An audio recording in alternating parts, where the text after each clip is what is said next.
Puji nama Tuhan, saudara yang saya kasih di dalam Tuhan Yesus Kristus. Jumpa lagi di dalam ibadah kita. Doa kami, kita bisa bersama-sama menikmati hadirat Tuhan melalui pujian yang kita naikkan di hadapan Tuhan. Kita diberkati dengan kebenaran firman Tuhan. Jikalau saudara membutuhkan dukungan doa secara khusus, tuliskan di dalam link yang tersedia. Kami akan berdoa untuk saudara, dan ada saudara-saudara seiman yang lain juga akan bersama-sama berdoa untuk saudara. Pastikan bahwa saudara mengalami kehidupan bersama dengan Tuhan. Selamat beribadah, Tuhan Yesus memberkati. Salam jemaat Tuhan yang dikasihi Tuhan Yesus Kristus. Puji Tuhan, kita bisa beribadah kembali bersama-sama pada hari ini. Kita akan sebentar memberikan waktu kita, hidup kita untuk memuji menyembah Tuhan, karena Tuhan tetap layak dipuji dan disembah apapun keberadaan kita saat ini. Karena Dia Tuhan yang menciptakan langit bumi dan segala isinya, dan Tuhan yang akan memerintah dari kekal hingga kekal selama-lamanya. Mari kita siapkan hati kita, kita tundukkan hati kita di hadapan Tuhan, diri kita rendahkan di hadapan Tuhan. Mari kita akan berdoa untuk memulai ibadah kita. Bapa yang mengasihi kami di dalam Tuhan Yesus Kristus, yang dibuktikan dengan pengorbanan Tuhan Yesus Kristus bagi keselamatan setiap orang yang percaya kepada Tuhan Yesus. Kami sungguh bersyukur dan tidak akan berhenti bersyukur ya Tuhan, untuk kebaikan Tuhan, untuk pengorbanan Tuhan Yesus yang sudah menyelamatkan kami, yang melayakkan kami kembali menjadi anak-anak Tuhan. Hubungan kami dipulihkan lagi dengan Tuhan, sehingga kami dengan penuh keberanian berdiri di hadapan Tuhan, memanggil Engkau sebagai Bapa kami. Terima kasih ya Tuhan, selama kami hidup kami mau menyembah Engkau. Bahkan hari ini kami mau menyembah Tuhan. Biarlah hadirat-Mu melingkupi kami, Roh Kudus melingkupi kami ya Tuhan, karena Engkau mengasihi kami tanpa memandang siapa kami, karena kami semua adalah umat yang Engkau kasihi, dan Engkau mau memberkati kami. Engkau rindu melihat kami selalu dekat dengan Engkau ya Tuhan. Terima kasih ya Tuhan, kami serahkan ibadah kami pusatkan hati dan pikiran kami untuk memuji menyembah Tuhan bersama-sama di dalam beberapa waktu ke depan ini. Terima kasih kami persembahkan hidup kami,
Selamanya kami memuji-Mu, selamanya kami mengabdi padamu Tuhan Yesus. Haleluya, haleluya. Terima kasih Tuhan Yesus, tak dapat kami balas kasih-Mu yang begitu besar bagi kami. Haleluya, haleluya. Biarlah lidah bibir kami akan selalu memuji-Mu, menaikkan syukur kepada-Mu Tuhan Yesus, buat segala kebaikan-Mu. Haleluya, haleluya. Terimalah syukur kami. Haleluya. Kami mau selalu bersyukur buat kemurahan-Mu, atas kesetiaan-Mu Tuhan, yang tak pernah tinggalkan kami. Kau selalu beserta kami, hidup dalam kami. Kami bersyukur. Haleluya. Apapun keadaan kami saat ini, kami mau mengucap syukur kepada Tuhan, karena tak dapat kami balas kasih-Mu yang besar bagi kami. Haleluya, haleluya. Yang Kau nyatakan kasih-Mu itu di dalam pengorbanan Tuhan Yesus Kristus yang luar biasa. Haleluya, haleluya. Tak dapat kami balas kasih-Mu Tuhan selain memuji, menyembah-Mu, bersyukur selalu buat kasih-Mu.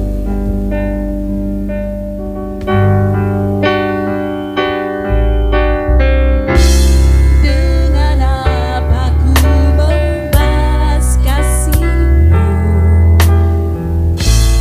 yang ku terima dari-Mu? Dengan apa ku membalas cinta-Mu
Haleluya, kita bersama-sama bersatu di dalam doa.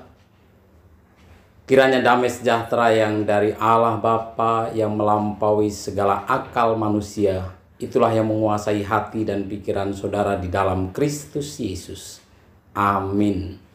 Amin. Bapak Ibu, saudara-saudari yang saya kasih di dalam Tuhan Yesus Kristus, kita bersyukur dapat berjumpa kembali di dalam kasih Tuhan.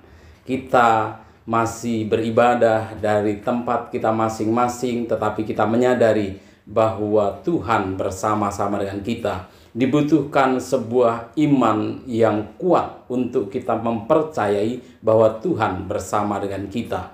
Hari ini saya mau menyampaikan sebuah kebenaran firman Tuhan tentang iman yang radikal. Ada perbedaan antara radikal dengan radikalisme. Radikal itu artinya secara mendasar sampai kepada hal yang prinsip, maju dalam berpikir atau bertindak. Sementara kalau radikalisme adalah paham atau aliran yang menginginkan perubahan atau pembaharuan sosial dan politik dengan cara kekerasan atau drastis. Kita harus memiliki iman yang radikal, iman yang kuat, iman yang akan sungguh-sungguh mengubahkan di dalam kehidupan kita, tetapi kita tidak melakukan sesuatu yang bersifat kekerasan. Kita mau melakukannya di dalam Tuhan. Hari ini kita mau belajar dari Bapa orang percaya yang adalah Abraham, yang memiliki iman yang begitu kuat, yang sangat mendasar, dan kita mau bersama-sama mempelajarinya di dalam kitab Kejadian pasal yang ke-22 ayat 9 sampai 10. Mari kita membuka Alkitab kita masing-masing. Demikian firman Tuhan, sampailah mereka ke tempat yang dikatakan Allah kepadanya, lalu Abraham mendirikan mezbah di situ, disusunnyalah kayu, diikatnya Ishak anaknya itu, dan diletakkannya di mezbah itu di atas kayu api. Sesudah itu Abraham mengulurkan tangannya lalu mengambil pisau untuk menyembelih anaknya. Saudara yang saya kasihi di dalam Tuhan Yesus Kristus, Abraham adalah bapa orang percaya, dimulai dari ketika Abraham keluar dari rumah ayahnya dan dari sanak saudaranya yang ada di daerah Ur atau Ur Kasdim, dan kemudian pergi ke tanah Kanaan. Nah, saudara, bahwa penyembahan kala itu di Ur Kasdim itu tidak lazim orang mempersembahkan anak kepada dewa-dewa, tetapi di tanah Kanaan memang ada penyembahan kepada dewa Molok atau dewa Melek yang mempersembahkan anak kepada dewa. Tetapi Allah menentang pembunuhan. Artinya Allah tidak setuju dengan adanya pembunuhan sesama manusia, apalagi itu berkaitan dengan penyembahan kepada Dia. Nah, disinilah letak kesulitan bagi kita untuk mengerti bagaimana akhirnya Abraham melakukan sebuah tindakan yang dapat dikatakan sebuah tindakan yang sangat radikal atau sangat mendasar, yang sangat sulit untuk dilakukan dan diterima. Bahkan alasan juga terlalu sulit dicari untuk membenarkan apa yang dilakukan oleh Abraham. Pasti ada alasan yang kuat bagi Abraham sehingga Abraham melakukan tindakan yang begitu luar biasa. Nah, hari ini kita mau belajar paling tidak ada dua alasan, ada dua penyebab kenapa Abraham melakukan perintah Tuhan. Karena di ayat-ayat sebelumnya, di dalam konteks dari apa yang kita baca hari ini, mengatakan bahwa firman Tuhan, ambillah anakmu yang tunggal itu yang engkau kasihi, yakni Ishak. Jelas harus Ishak. Pergilah ke tanah Moria dan persembahkanlah dia di sana sebagai korban bakaran pada salah satu gunung yang akan kukatakan kepadamu. Jadi kalau kita mempelajari kebenaran firman Tuhan ini, kita mendapatkan alasan mengapa Abraham sampai berani atau mampu, atau tindakan imannya begitu luar biasa Dan ini menjadi sebuah kisah di mana Abraham akhirnya disebut sebagai bapa orang percaya. Alasan yang pertama, mengapa Abraham sampai berani atau sampai bersedia mentaati perintah Tuhan yang sulit?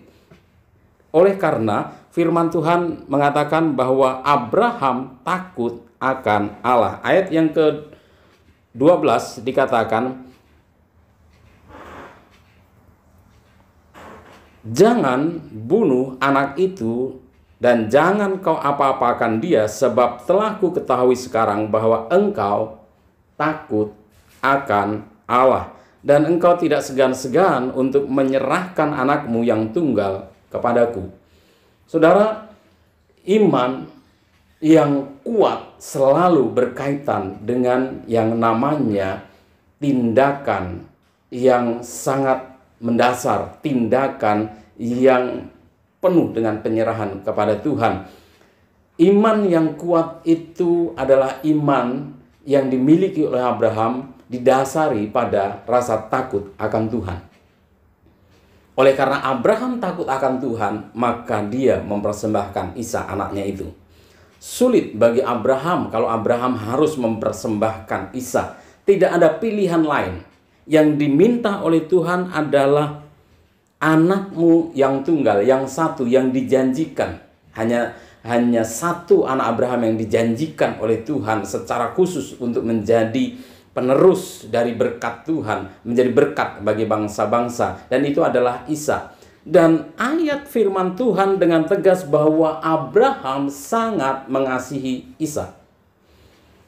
Betapa sulitnya Abraham ketika harus mempersembahkan anak tunggalnya, anak perjanjian yang dikasihinya. Mungkin bagi Abraham lebih mudah untuk mempersembahkan dirinya sendiri. Atau jikalau bisa diganti yang bukan Ishak, mungkin Abraham akan lebih mudah melakukannya. Tapi ini bukan berbicara tentang korban manusia yang dikorbankan sebagai korban bakaran, tetapi ini berbicara tentang hati yang ada di dalam kehidupan Abraham. Apakah hatinya terpaut atau tersandra oleh apa yang dimiliki, atau keluarganya, atau anaknya, atau hatinya terpaut kepada Tuhan? Di situ letak tantangan sesungguhnya yang terjadi di dalam kehidupan Abraham. Sama seperti kita, Bapak Ibu Saudara-saudari sekalian, kita juga seringkali diminta oleh Tuhan untuk melakukan sesuatu, untuk mengorbankan sesuatu, dan kita menjadi sulit bukan karena kita tidak memiliki apa yang Tuhan minta, bukan karena kita tidak mampu melakukan apa yang Tuhan perintahkan untuk kita lakukan, tapi lebih sering oleh karena hati kita terpaut pada hal itu. Bagi Abraham, kedaulatan Tuhan yang dia sembah, yang dia hormati itu adalah perintah yang mutlak yang tidak bisa ditawar-tawar. Abraham tidak mencoba mencari-cari alasan, atau Abraham tidak coba membenarkan diri untuk tidak mentaati firman Tuhan. Bagi Abraham, perintah adalah sesuatu yang harus dikerjakan. Walaupun itu artinya Abraham harus siap untuk seperti kehilangan hatinya sendiri, kehilangan di dalam dirinya. Karena antara pikiran, antara hatinya, antara imannya dan ketaatannya kepada Tuhan semacam terjadi pergumulan yang luar biasa. Tetapi Abraham memilih untuk mengutamakan Tuhan. Iman yang radikal, iman yang didasari pada takut akan Tuhan, iman yang penuh penyerahan kepada Tuhan. Mungkin kita sulit.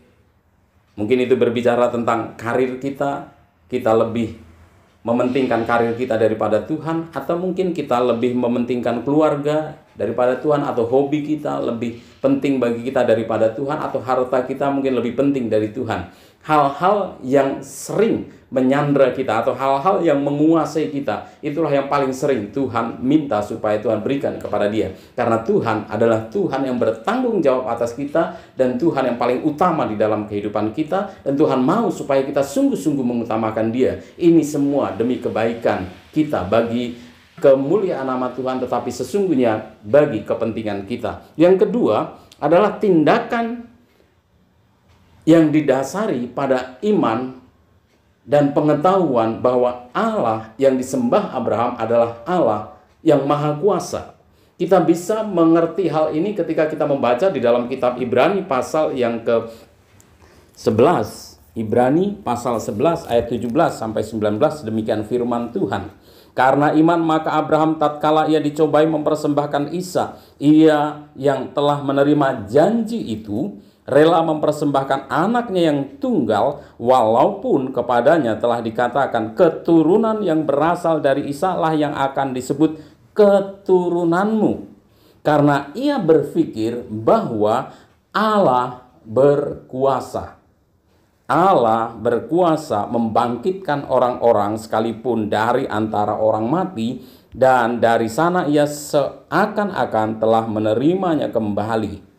Jadi Abraham adalah Abraham yang mengenal betul siapa Tuhan dan yang percaya betul bahwa Tuhan adalah Tuhan yang maha kuasa, Tuhan yang dapat melakukan apa yang tidak dapat dilakukan oleh manusia. Dia percaya bahwa Allahnya adalah Allah yang bisa membangkitkan orang sekalipun dari antara orang mati. Kalaupun Ishak harus mati, dia bisa dibangkitkan dari antara orang mati. Dia punya pengalaman bahwa Sarah yang sudah mati haid, yang sudah tidak mungkin memiliki keturunan, kemudian bisa melahirkan Ishak. Dari pengalaman itu dia memiliki sebuah iman, keyakinan, pengetahuan bahwa Allah adalah Allah yang maha kuasa, Allah yang dapat melakukan sesuatu yang manusia tidak bisa lakukan.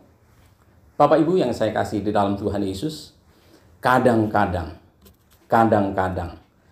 kita harus melakukan firman Tuhan dan bergantung sepenuhnya kepada intervensi pertolongan Tuhan.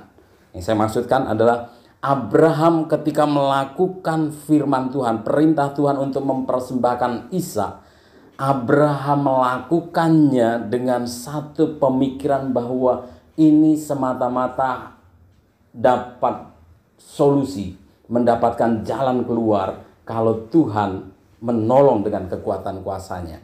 Seringkali perintah Tuhan adalah perintah yang kita sulit sekali cari hal yang mungkin mudah untuk dilakukan. Kadang-kadang kita disuruh melakukan firman Tuhan dan kita harus sampai kepada titik, kalau saya melakukan ini, maka saya harus benar-benar melihat dan mendapatkan pertolongan Tuhan selanjutnya. Karena apa yang saya lakukan adalah sesuatu yang kadang-kadang berisiko, tetapi keyakinan bahwa Tuhan tolong itu yang membuat kita bisa melakukannya. Abraham benar-benar bergantung kepada kekuasaan dan pertolongan Tuhan. Kalau tidak ada pertolongan Tuhan, maka Ishak akan menjadi korban bakaran dan selesai. Tidak ada lagi hal-hal yang bisa didapatkan. Tetapi apa yang dilakukan Abraham adalah karena Abraham mengetahui dan Abraham memiliki keyakinan bahwa Tuhan akan campur tangan di dalamnya. Tetapi apa yang dilakukan Tuhan bahkan jauh lebih besar, jauh lebih indah dari apa yang ada di pikiran Abraham. Sekalipun Abraham memiliki pengetahuan yang benar tentang Tuhan, Tuhan melakukan pertolongan pada detik-detik terakhir. Saudara yang saya kasih di dalam Tuhan Yesus, seringkali kita mau melakukan firman Tuhan di awal-awal pertobatan, tetapi lamanya waktu kita bersama dengan Tuhan kadang-kadang membuat kasih kita kepada Tuhan, takut dan hormat kita kepada Tuhan menjadi semakin lemah, dan kita menjadi lebih sulit lagi melakukan firman Tuhan. Abraham tetap sampai kepada titik dia bahkan sudah membuat mezbah, sudah menyusun kayu, sudah meletakkan dan mengikat Ishak di atas kayu, dan api sudah siap. Kemudian Ishak benar-benar sudah akan dipersembahkan dan dia mengambil pisau itu. Ini adalah detik terakhir atau menit terakhir, dan Tuhan menghentikan pada saat itu. Saudara yang saya kasih di dalam Tuhan Yesus Kristus, ketika kita melakukan firman Tuhan, yakinlah bahwa ada pertolongan Tuhan, bahwa ada tanggung jawab Tuhan, bahwa ada perlindungan Tuhan, bahwa ada kekuatan Tuhan, bahwa ada kemuliaan Tuhan, ada penyertaan Tuhan di dalam kehidupan saudara sekalian. Kalau saudara melakukan kebenaran firman Tuhan, Saudara yakin bahwa itu adalah perintah Tuhan? Untuk mengasihi sesama, untuk mengandalkan Tuhan, untuk percaya dan bergantung kepada Tuhan, untuk menjalani kehidupan demi hormat dan kemuliaan nama Tuhan. Kita rela direndahkan, kita rela menyerahkan seluruh kehidupan kita kepada Tuhan. Kita mau menjadi berkat bagi orang-orang di sekitar kita. Kita mau menjadi terang dan garam bagi orang-orang di sekitar kita. Walaupun kita kadang-kadang harus korban perasaan, kita kadang-kadang harus melakukan sesuatu yang kita tidak ingin melakukannya. Tetapi yakinlah bahwa ada kuasa Tuhan, ada pertolongan Tuhan, ada karakter Tuhan, ada sifat Tuhan, ada kemuliaan Tuhan dan penyertaan Tuhan di dalam kehidupan kita. Bergantung sepenuhnya kepada pertolongan Tuhan. Bergantung sepenuhnya kepada kuasa Tuhan. Saya ambil contoh lain dari kisah Nabi Elia yang menolong janda Sarfat. Bagaimana caranya Tuhan menolong janda Sarfat dan anaknya supaya mereka tetap hidup di tengah-tengah kelaparan. Di dalam 1 Raja-Raja pasal 17 ayat 12 dan selanjutnya demikian firman Tuhan. Perempuan itu menjawab, "Demi Tuhan Allah yang hidup, sesungguhnya tidak ada roti padaku sedikit pun kecuali segenggam tepung dalam tempayan dan sedikit minyak dalam buli-buli. Dan sekarang aku sedang mengumpulkan 2-3 potong kayu api, kemudian aku mau pulang dan mengolahnya bagiku dan bagi anakku, dan setelah kami memakannya, maka kami akan mati." Pada waktu Elia berdoa supaya hujan tidak turun dan terjadilah 3 tahun dan 6 bulan tidak turun hujan, maka lahan pertanian menjadi tidak berhasil sehingga terjadi kelaparan di mana-mana. Kemudian janda Sarfat, janda yang ada di Sarfat ini juga mengalami dampak dari kelaparan yang sedang terjadi, dan kemudian keluarga kecil ini memiliki segenggam tepung untuk membuat roti, dan itu adalah tepung yang terakhir yang akan mereka buat, akan dimakan oleh janda itu dan anaknya, dan sesudah itu tidak ada lagi yang bisa dimakan, maka matilah dia. Tapi Tuhan menolong keluarga ini dengan mengutus Elia untuk pergi ke sana. Nah, cara Tuhan menolong adalah cara yang kadang-kadang kita berpikir bahwa itu sesuatu yang membebani, tetapi sesungguhnya itu adalah cara Tuhan menolong. Ayat 13, tetapi Elia berkata kepadanya, "Janganlah takut, pulanglah, buatlah seperti yang kau katakan. Tetapi buatlah lebih dahulu bagiku sepotong roti bundar kecil daripadanya dan bawalah kepadaku, kemudian barulah kau buat bagimu dan bagi anakmu." Sesuatu yang harus dilakukan dengan bergantung kepada Tuhan. Janda ini memiliki tepung yang sedikit dan cukup hanya untuk mereka berdua, tetapi kemudian cara Tuhan menolong adalah lakukan itu, tetapi sebelum melakukan itu, buat roti bundar terlebih dahulu, berikan kepada Elia, Nabi Allah itu. Itu adalah cara Tuhan menolong, supaya keluarga ini tidak akan mati oleh karena kelaparan. Kalau kita melihat, seringkali perintah Tuhan, kita berpikir bahwa itu adalah sesuatu yang memberatkan kita, tetapi lihatlah, ketahuilah, seringkali perintah Tuhan adalah untuk menolong kita. Lihat dari sisi yang benar kebenaran firman Tuhan, bahwa perintah Tuhan adalah untuk kebaikan saudara dan saya. Amin. Ini bukan semata-mata Tuhan butuh manusia untuk dikorbankan. Tidak. Bisa saja manusia lain, Abraham, tidak harus Abraham yang mempersembahkan, dan tidak harus selalu Ishak yang dipersembahkan. Ini bukan berbicara Tuhan membutuhkan manusia sebagai korban, tetapi ini berbicara tentang bagaimana cara Tuhan untuk menolong Abraham memiliki iman yang lebih besar lagi sebagai bapa orang percaya. Demikian juga dengan perempuan di Sarfat ini, bahwa Tuhan mau menolong, tetapi cara yang dipakai adalah apa yang sudah ada di tangan itu seperti diminta terlebih dahulu oleh Tuhan untuk Nabi Tuhan. Kalau kita berpikir, ini bagaimana cara Tuhan? Bagaimana ini Nabi Elia memerintahkan cara yang sesuatu yang kebalikannya? Tapi ketahuilah Bapak Ibu Saudara yang saya kasih di dalam Tuhan Yesus, itu adalah cara Tuhan menyelamatkan. Terkadang cara-cara yang hampir sama juga Tuhan pakai untuk menyelamatkan saudara. Ayat selanjutnya dikatakan bahwa sebab beginilah firman Tuhan Allah Israel, tepung dalam tempayan itu tidak akan habis, dan minyak dalam buli-buli itu pun tidak akan berkurang sampai pada waktu Tuhan memberi hujan ke atas muka bumi. Lalu pergilah perempuan itu dan berbuat seperti yang dikatakan Elia. Maka perempuan itu dan dia serta anak perempuan itu mendapat makan beberapa waktu lamanya. Tepung dalam tempayan itu tidak habis, dan minyak dalam buli-buli itu tidak berkurang sampai firman Tuhan yang diucapkannya dengan perantaraan Elia. Setelah perempuan itu mengutamakan permintaan Elia seperti yang disampaikan oleh Elia, maka perempuan itu terselamatkan dari bencana kelaparan yang sedang terjadi.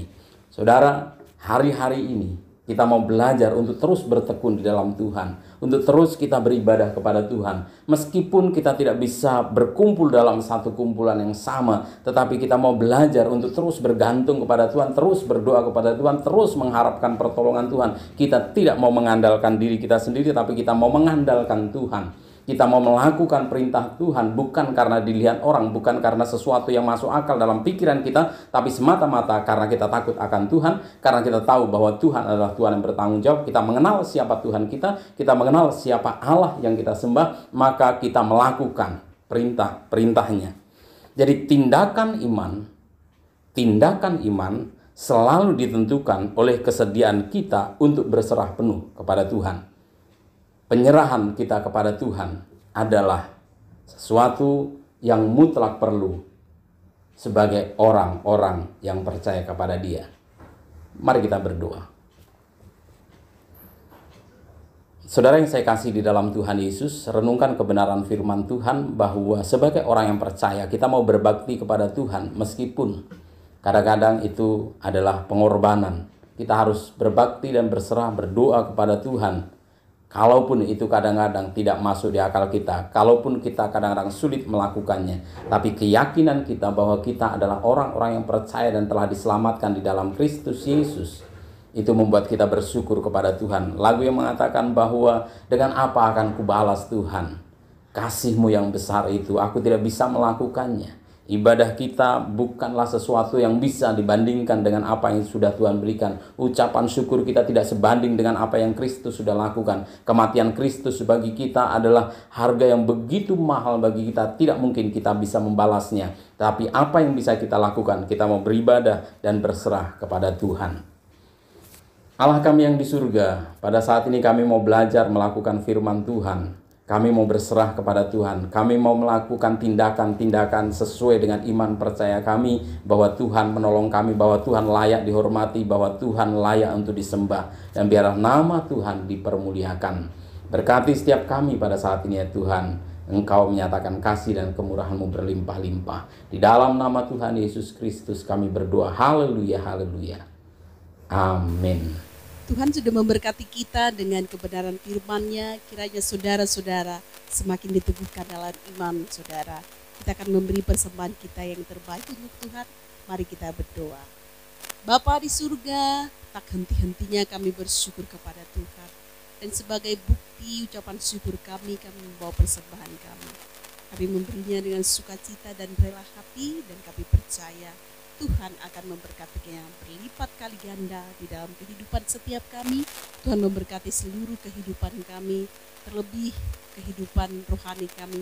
Biarlah kami akan terus setia mengiring Tuhan, percaya kepada Tuhan, berserah kepada Tuhan. Terimalah persembahan kami di dalam nama Tuhan Yesus Kristus. Haleluya. Amin. Kita berikan persembahan kita dan kita memuji Tuhan.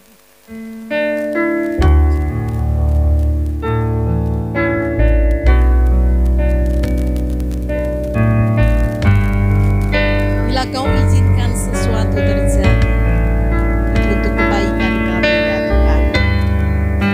Haleluya.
Saudara, mari kita berdoa dengan doa yang diajarkan oleh Tuhan Yesus Kristus, doa Bapa kami. Bapa kami yang di surga, dikuduskanlah namamu, datanglah kerajaanmu, jadilah kehendakmu di bumi seperti di surga. Berikanlah kami pada hari ini makanan kami yang secukupnya, dan ampunilah kami akan kesalahan kami, seperti kami juga mengampuni orang yang bersalah kepada kami. Dan janganlah membawa kami ke dalam pencobaan, tetapi lepaskanlah kami daripada yang jahat. Karena Engkaulah yang mempunyai kerajaan dan kuasa dan kemuliaan sampai selama-lamanya. Terimalah berkat yang dari Allah. Kiranya anugerah dari Allah Bapa, keselamatan di dalam Tuhan Yesus Kristus, serta persekutuan di dalam Roh Kudus menyertai engkau sekalian dari saat ini sampai Maranatha Tuhan datang kali yang kedua. Haleluya, haleluya. Amin. Amin, puji nama Tuhan. Saudara yang saya kasih di dalam Tuhan Yesus Kristus, senang bisa bersama-sama dalam ibadah dengan saudara. Doa kami, Tuhan akan terus menolong saudara, Tuhan akan terus melindungi dan memberkati, menyertai saudara. Dan Tuhan Yesus memberkati saudara sekalian. Salam.